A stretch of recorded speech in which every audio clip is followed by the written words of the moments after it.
Moses did cross the Red Sea, confirmed by researchers after finding remains of ancient Egyptian army underwater.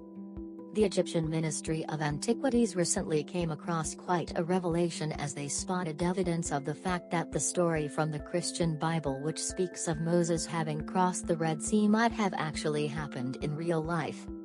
The evidence here came to us in the shape of a very large Egyptian army having been discovered at the bottom of the Gulf of Suez. This army dates back to the 14th century BC and it matches the description in the Bible perfectly. The team was originally attempting to find Bronze Age and Stone Age artifacts and shipwrecks in the Gulf when they spotted the massive graveyard at the bottom of the ocean. Over 400 remains of humans were submerged here, as they all appeared to wear armor and have weapons attached to their costumes. 2 carriages were also discovered close by, which supports the idea that this was originally the Egyptian army following someone. Professor Abdel Mohammed Gader stated that this is direct proof of the fact that the event from the Exodus book really did happen all along.